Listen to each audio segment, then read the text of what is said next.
kami ya. Jadi pertama itu langkah secara hukum itu adalah banding.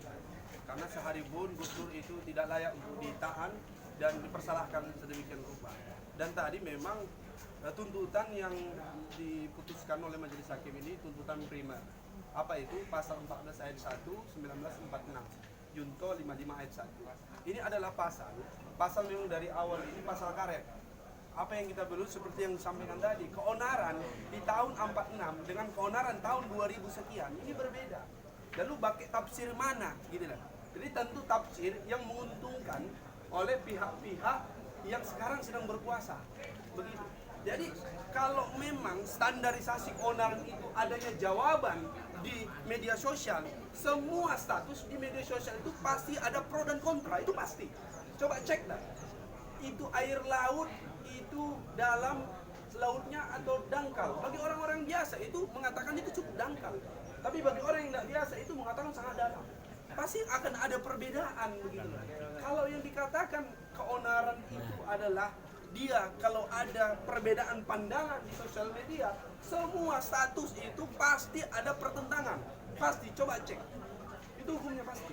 Itu yang pertama pasal yang kita kritisi. Yang kedua, tadi memang ada kita dari awal itu juga dari lihat pertimbangan hukum fakta di persidangan itu memang menghilangkan memang pledoi kita 100% malah gitu ya, 100%. Kita mengatakan mengapa yang namanya berita bohong kan begitu ya. Berita bohong berarti ada yang benar dong. Gitu. Apa yang dipersoalkan ini adalah ijazah palsu. Lah, kalau ada yang bohong itu berarti ada yang asli. Bukan kita yang bilang legalisir, bukan. Kita minta yang asli dari awal, bukan legalisir. Kan begitu poinnya. Tapi yang disampaikan tadi adalah di pertimbangan-pertimbangan vonis tadi itu adalah sudah ada kok legalisir. Fotokopian tapi legalisir, bukan itu dari awal. Dari awal kita itu meminta yang asli.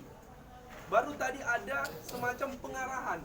Kenapa tidak tadi di SD langsung ngecek ke SMP, langsung ngecek ke SMA?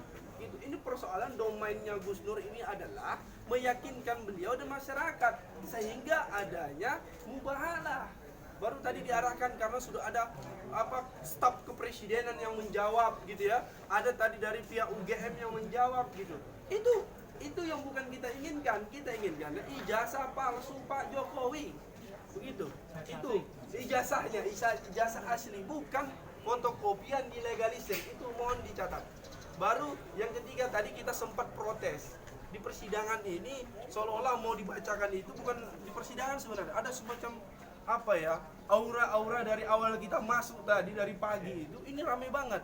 Saya tadi hampir lupa, ini pengadilan Surakarta, Negeri Surakarta atau Mapolres Surakarta. Ini saya hampir lupa tadi. Ini ternyata setelah saya sidang ternyata ini pengadilan Negeri Surakarta, bukan Mapolres Surakarta. Karena ramenya tadi para polisi datang kemari. Baru ada tadi persidangan ini, waktu mau dibacakan, ini vonisnya itu makin merapat. Nah ini yang juga kita ingatkan, ini pengadilan negeri Surakarta. Jadi yang namanya pengadilan itu ada pengamanan dalamnya juga Pak. Kita juga ngerti lah. Pengadilan negeri ada pengamanan dalamnya, ada security-nya. Jangan seolah-olah semacam dibuat aura, skema, ini membahayakan, tidak. Ini Ustadz, ini Gus Nur yang memiliki pesantren yang cinta atas negeri ini, sering mengkritik kebijakan penguasa ya. Beliau ini ingin melakukan itu saja, tidak lebih dan tidak kurang gitu. Oke, kalau ditanyakan menurut kita adil atau tidak, ini tidak adil dan zalim.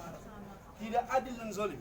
Ini adalah hasil yang kita lihat adalah hasil ingin membungkam suara-suara kritis para masyarakat, para ulama, para ustadz. Oleh karena itu, langkah konkret kami sebagai PH adalah melakukan banding. Tentunya kita berdoa, ketika kita tidak mendapatkan keadilan di dunia ini, maka kita berharap pengadilan Allah Subhanahu wa taala. Ya Tadi kita melihat Gus Nur bahwasanya beliau sudah berupaya maksimal, kita juga sudah berusaha maksimal, teman-teman media, para jamaah juga sudah mendoakan, berusaha semuanya, tapi ingatlah, betul, sejatinya keadilan itu bukan di dunia, tapi di akhirat kelak. Insya Allah kita akan menuntut pihak-pihak yang menzolimi ustadz-ustadz kita, saudara-saudara kita, keluarga-keluarga kita. Takbir. Terima kasih kepada semuanya. Mudah-mudahan kita semua diberikan keselamatan, keberkahan semuanya. Amin, amin. Ya, sampai.